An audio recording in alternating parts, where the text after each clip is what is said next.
Vamos lá, vamos falar do Santa Cruz a partir de agora. Como dito há pouco em entrevista à Rádio Clube de Pernambuco, o candidato à presidência do Santa Cruz, Marino Abreu, atual presidente do Conselho Deliberativo, apresentou alguns planos, de sua gestão em caso de vitória nas eleições do próximo dia 12 de novembro. Promete uma gestão coletiva, contando com o apoio e a participação efetiva do Conselho Deliberativo do clube. Segundo ele, sem a participação do Conselho, com a voz ativa dos conselheiros, o clube ele não apresentará um crescimento como instituição, e busca instaurar a tão chamada e falada pelo torcedor transparência dentro do Santa Cruz. Relatar o que de fato acontece dentro das entranhas do tricolor das repúblicas independentes do Arruda. Sobre a parte financeira, falou que não promete fazer loucuras para não se criar ainda mais dívidas, pensando nos próximos anos.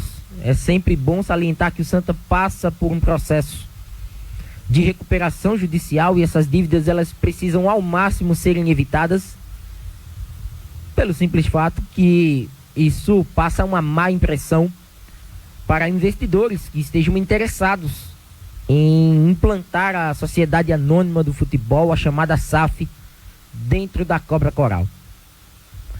Falou também sobre essa equipe, esses valores financeiros, eles são tratados basicamente falando do futebol em si, até porque o Santa terá uma folha salarial em 2024 um pouco mais modesta, um elenco sem tantas caras conhecidas, com um técnico provavelmente local, ou um técnico já com a cara do clube, ou até mesmo um treinador que já tenha passado pelo futebol de Pernambuco. Não vejo o Santa Cruz fora de uma linha como essa, até pelo pouco poder de investimento e pelo pouco poder de atração das competições que estarão no calendário coral a partir do ano que vem. Disputa da Pré-Copa do Nordeste e a disputa do campeonato estadual a princípio. Destacou que 70% da sua chapa já está montada. O vice-presidente do executivo já está definido, assim como também o presidente do Conselho Deliberativo. Mas a gente falava também em um programa anterior de que os candidatos à presidência do Santa Cruz, eles precisam definir não apenas isso, mas bem como também representantes para a comissão patrimonial, que são 13 ao todo, assim como prevê o edital da disputa das eleições do Santa Cruz, marcadas para o mês que vem. Então ele diz que quando estiver com os 100% da sua chapa definida, confirmada, haverá sim a devida divulgação. Não é uma chapa da situação, embora neste momento o Santa tenha esse tal consenso com o executivo na pessoa de Jairo Rocha. Ele descartou a possibilidade de ser uma chapa de situação. É uma chapa independente que está surgindo de um cara que já conhece a situação atual do clube. Nunca se imaginou como um presidente do Conselho Deliberativo e muito menos como um presidente do Executivo. Porém, as coisas foram acontecendo e agora ele possui esse desejo de comandar o Santa Cruz no próximo triênio 2024-2026. Diz que contou com a ajuda de amigos, de pessoas ligadas ao Santa Cruz que já declararam apoio à sua candidatura e que agora é trabalhar para, quem sabe, chegar ao executivo a partir do ano que vem.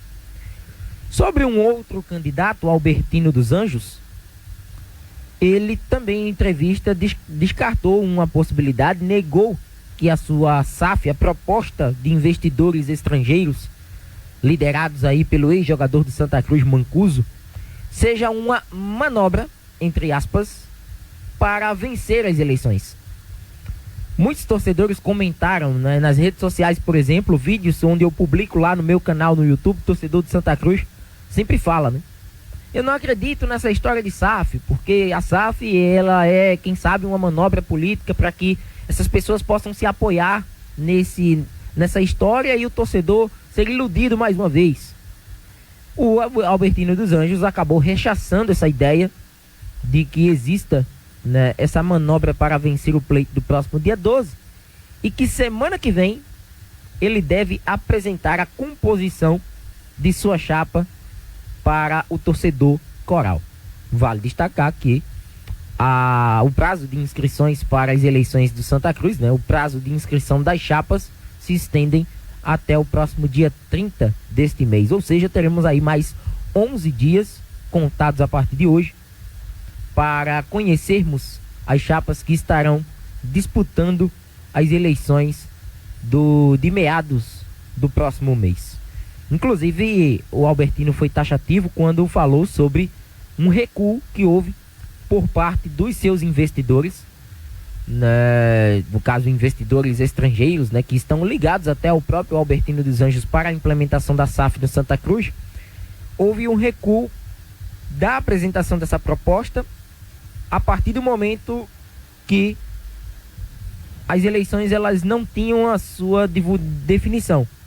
Quando perceberam que divulgariam antes números, prazos, metas a serem estabelecidas, isso poderia soar para o torcedor como um cunho eleitoreiro, e eles preferiram dar um recuo nesse aspecto, esperar o desenrolar das eleições, assim como fez também a proposta da SAF de investidores nacionais, para que eles pudessem, aí sim, se organizarem um pouco mais e, a depender de qual seja o presidente do Santa a partir do próximo ano, já começar esse trabalho de implementação da Sociedade Anônima do Futebol. Então, descartada aí essa chance de Albertino dos Anjos estar vinculando a SAF como uma de suas propostas eleitorais, de uma manobra para tentar se sustentar a ponto de se tornar um presidente do Santa Cruz.